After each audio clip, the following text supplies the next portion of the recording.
Aerosol Ali baru-baru ini berada di Kuala Lumpur bagi mempromosikan ILM Art Festival. Eksklusif untuk penonton H-Live, kami berpeluang untuk menemu ramah pelukis grafiti popular ini. Dan kepada anda semua, jangan lupa untuk sertai festival ini pada 30 Ogos di Stadium Malawati, Shah.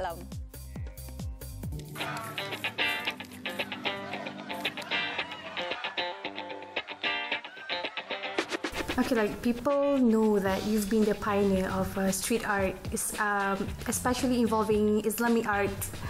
So, can you tell us a bit to us fellow Malaysians who doesn't really know about your journey?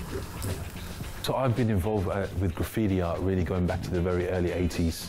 You might not imagine me being a graffiti artist with a suit like this on, but believe me, yeah, it did begin in the 80s on the streets, painting graffiti, like most kids really of that time, in that era of the early 80s when hip-hop culture was kind of emerging, and it was something that was, you know, every young person was kind of drawn to.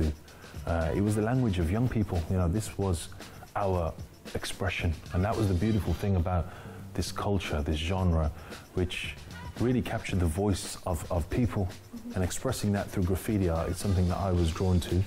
Ever since those times, I've really never been able to shake it out of my system. I would never think so many decades later, from the 80s through to today, that I'd still be painting graffiti. But certainly the graffiti that I paint has taken a bit of a transition. Yeah, you just put your name in beautiful, big, colourful letters.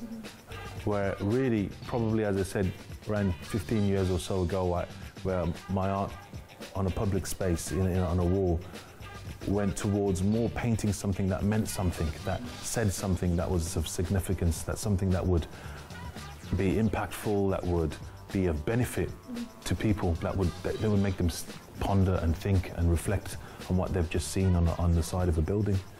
And when you take the message to the streets in a very simple way that people just can connect with, and that was the power of graffiti art. All right, can you tell us, the fellow Malaysians, why do they have to come and join the ILM Festival? But I tell you something, I've travelled and delivered around the world in festivals as well, but this is unprecedented. This is something that brings artists from around the world together in one place, and I'd say some of the best as well, and brings them out into the open for people to see and realise that the creativity to kind of bring meaning to the existence that we lead and then the life that we lead.